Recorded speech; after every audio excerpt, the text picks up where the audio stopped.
Hello friends, स्वागत है आपका आपके अपने यूट्यूब चैनल गौसिया ज्ञान भंडार में। और मैं हूं आपकी दोस्त गौसिया यूबी। एंड आज यू नो कि हम लोग कॉन्स्टिट्यूशनल लॉ पढ़ रहे हैं। कॉन्स्टिट्यूशनल लॉ की सीरीज़ में हम लोग बात कर रहे हैं आर्टिकल 19 के बारे में, जो कि राइट टू फ्रीडम के बारे में बताता है। तो आर्टिकल 19 में हम लोगों ने अभी तक आर्टिकल 19(1)(c) तक डिस्कस कर लिया है। जैसे कि मैंने आपको पहले भी बताया था कि हम लोग ये वीडियो जो है एक लंबा वीडियो आर्टिकल 19 पे ना बना के पार्ट्स में हम लोग जो है आर्टिकल 19 को हम लोगों ने डिवाइड करके हम लोग इसको पढ़ रहे हैं। सो आई होप कि आपने प्रीवियस सारी वीडियोज़ देख ली होंगी। तो आज हम लोग बात करते हैं 19(1)(d) के बारे में।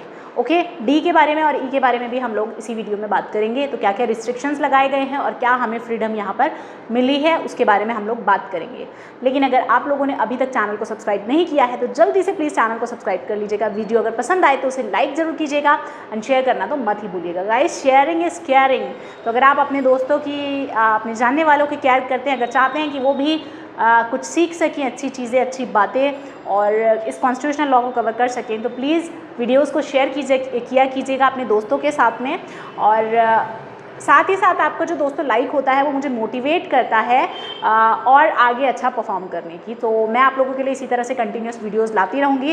और साथ ही साथ अगर किसी पर्टिकुलर टॉपिक के ऊपर वीडियोस चाहते हैं, आप चाहते हैं कि मैं किसी पर्टिकुलर टॉपिक पर वीडियो बनाऊं, तो प्लीज़ कमेंट बॉक्स में जो है ज़रूर सजेस्ट कीजिएगा। अगर मैं आप लोगों के कमेंट पर रिप्लाई नहीं कर पाती तो इसका मतलब ये नहीं है कि मैं आप लोगों का कमेंट देखती नहीं हूँ या ध्यान नहीं देती। कभी कभी ऐसा होता है कि बिज़ी होने की वजह से मैं आप लोगों के मैसेजेस का रिप्लाई नहीं दे पाती हूँ। तो गाइज़, लेकिन मैं कंसीडर सबकी बातों को करती हूँ। जो भी आप लोग अपने सजेशंस देते हैं, जो भी आप लोग चाहते हैं, वो सारी बातों को मैं ध्यान में रखती हूँ। तो चलिए वीडियो को आगे बढ़ाते हैं, सीखते हैं आज का आर्टिकल 19(1)(d). तो 19(1)(d) हमें बताता है फ्रीडम ऑफ मूवमेंट के बारे में। ओके, सो देखिए फ्रीडम ऑफ मूवमेंट क्या है। तो it guarantees to citizens the right to move freely throughout the territory of India. यानी कि ये हमें गारंटी करता है एक सारे नागरिकों को, इंडियन सिटीजन्स को किस चीज़ के बारे में? Right to move freely. ये हमें राइट देता है मूव करने का, ठीक है, freely throughout the territory of India. तो अब ये थ्रू आउट वर्ड जो है, थ्रू आउट और फ्रीली जो वर्ड है, ये दोनों वर्ड जो है इनको आगे डिफाइन करते हैं। देखिए, द वर्ड थ्रू आउट का मतलब होता है no part of country can be made inaccessible to the people of India. यानी कि कोई सा भी पार्ट जो है हमारे इंडिया का, टेरिटरी ऑफ इंडिया का, उसको इनएक्सेसिबल नहीं बनाया जाएगा इंडिया के लोगों के बारे में। यानी कि हमारी जहाँ मर्जी है हम नागरिकों की, हम वहाँ आ जा सकते हैं, ठीक है।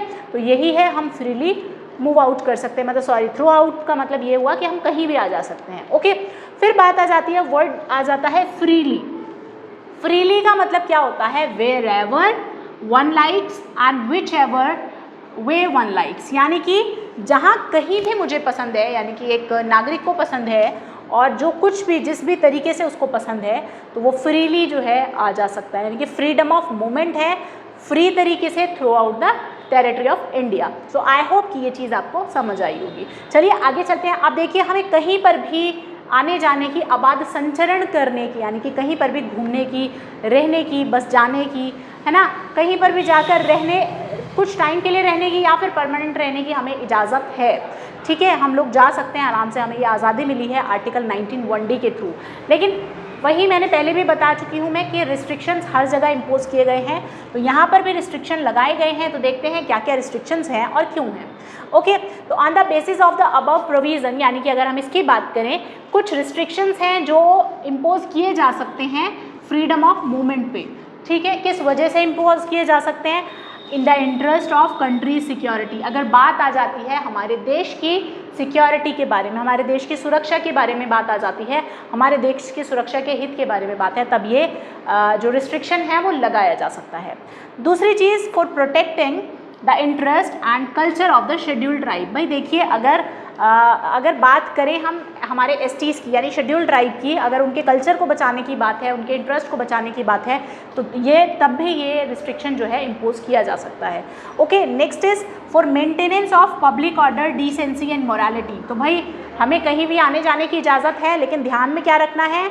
मेंटेनेंस किसको करना है, हमें मेंटेनेंस किस चीज़ की रखनी है, पब्लिक ऑर्डर की, डिसेंसी की और मॉरलिटी की। ऐसे नहीं है कि अराजक बन गए, कहीं पर भी घूम रहे हैं, किसी को भी परेशान कर रहे हैं, तो हम ऐसे नहीं कर सकते हैं, ये सारे रिस्ट्रिक्शंस लगाए गए हैं। सो आई होप 19(1)D आपको क्लियर किया हुआ होगा। आइए चलते हैं 19(1)E की तरफ। फ्रीडम ऑफ रिजाइड की हम लोग बात करते हैं आर्टिकल 19(1)E में। ठीक है, देखिए गाइज, अगर हम लोग बात करें 1D की, 1D में हमें पता चला कि आबाद संचरण का अधिकार है, कहीं पर भी आने जाने का हमें अधिकार दिया गया है 19(1)D के थ्रू। लेकिन अगर हम E की बात करें तो E भी 19(1)D की तरह ही है, कॉरलरी है इसका। It provides that the right to reside and settle down throughout the territory of India, यानी कि ये बात किस चीज़ की बताता है, ये किस चीज़ का अधिकार हमें प्रोवाइड करता है, राइट टू रिजाइड। रिसाइड मतलब बस जाने का, ठीक है। वहाँ पर था संचरण का, यानी घूमने फिरने जा सकते थे। यहाँ पर क्या है, बसने का और सेटल डाउन होने का। कहाँ पर, throughout the unit territory of India, यानी कि भारत राज्य क्षेत्र में कहीं पर भी। Okay, this right is subject to certain reasonable restrictions, यानी जैसे हमें पता ही है कि रीजनेबल रिस्ट्रिक्शंस लगाए जाते हैं, तो ये भी सर्टेन रीजनेबल रिस्ट्रिक्शंस इसमें लगाए जाते हैं in the areas like schedule areas और बॉर्डर एरियाज, यानी कि शेड्यूल एरियाज और बॉर्डर एरिया पर रिस्ट्रिक्शन इम्पोज किया जा सकता है वहाँ पर बस जाने के लिए। Okay, so broadly speaking the two rights contained in article 19(1)D and 19(1)E is make Indian citizen open and broad minded।